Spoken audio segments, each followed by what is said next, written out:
Panasnya bilik aku ni. Bilalah tukang baiki nak sampai, nak baiki kipas dekat bilik aku ni.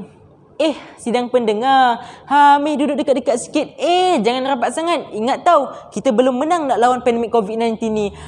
Jarak sikit. Okey, cukup. Jangan jauh sangat. Nanti saya rindu. Baiklah, sementara saya nak tunggu tukang baiki ni sampai, saya nak habaq mai. Habaq kata orang Kodang, habaq mai lah tentang perkara yang memberatkan. Bukan berat badan, tapi pahala kita. A'udzubillahi minasyaitonirrajim. Bismillahirrahmanirrahim. Rabbana ftah bainana wa baina qaumina bil haqq wa anta khairul fatihin. Assalamualaikum warahmatullahi wabarakatuh. Alhamdulillahi rabbil alamin, wassalatu wassalamu ala asyrafil anbiya'i wal mursalin wa ala alihi wa sahbihi ajma'in. Sedang pendengar yang dirahmati oleh Allah sekalian, hari ini saya ingin menyampaikan sebuah tazkirah tentang salat. Salat ialah sebuah perbuatan yang dimulai dengan takbiratul ihram dan disudahi dengan salam.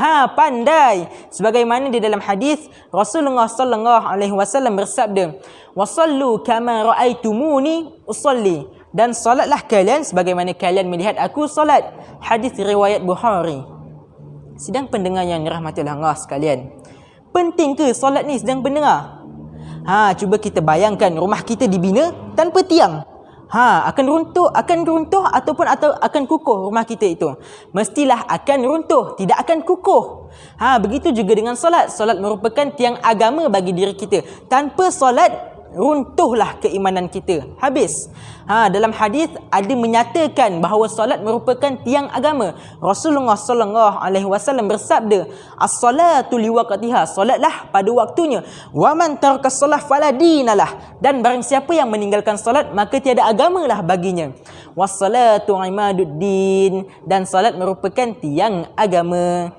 Sedang pendengar yang dirahmati oleh Allah sekalian, Nabi Muhammad sallallahu alaihi wasallam bersusah payah untuk kita naik turun langit semata-mata untuk berjumpa dengan Allah, meminta untuk dikurangkan bilangan salat daripada 50 tolak 5 jadi 45, 45 tolak 5 lagi jadi 40, sampailah akhirnya dikurangkan menjadi 5 waktu sahaja. Itu pun kita susah lagi nak salat, kawan-kawan.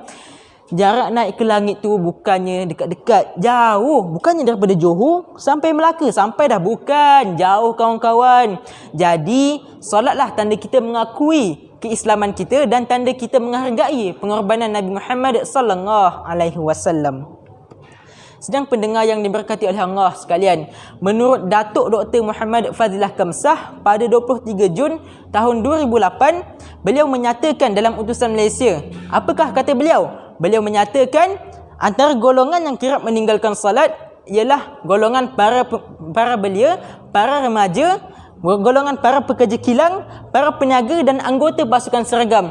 Kawan-kawan, bila kita tidak solat, bila solat tidak dijaga, jangan ditanya kenapa hidup tidak bahagia. Bila solat tidak sempurna, jangan ditanya kenapa hidup selalu merana. Kerana apa? Kunci kejayaan itu adalah dengan bagaimana dia menjaga solatnya.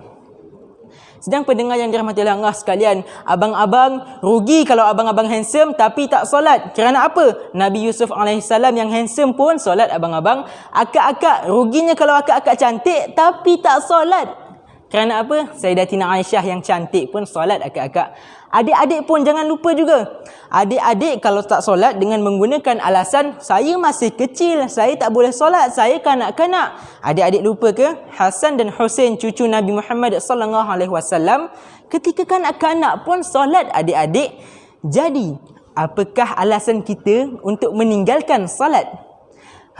Antara langkah efektif yang boleh kita amalkan untuk supaya kita tidak ada ruang meninggalkan solat ialah hanya dengan meninggalkan segala perkara maksiat dan mungkar yang kita lakukan. Tinggalkan riba, tinggalkan rasuah, tinggalkan membawang akak-akak. Kerana apa? Kerana hati yang terikat dengan perkara maksiat tidak akan mudah untuk melakukan ibadat. Selain itu, pihak bertanggungjawab seperti Jabatan Agama Islam di setiap negeri masing-masing perlu menganjurkan sebuah program kerohanian di kalangan masyarakat seperti kempen kesedaran tentang bahayanya meninggalkan salat.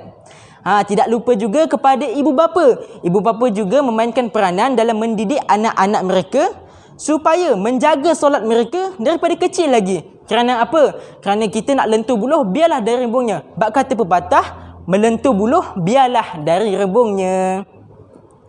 Khulasatul qaul, saya ingin menegaskan bahawa jagalah salat walaupun dalam keadaan terpaksa, kerana lebih baik kita memaksa diri kita untuk masuk ke dalam syurga daripada diheret masuk ke neraka.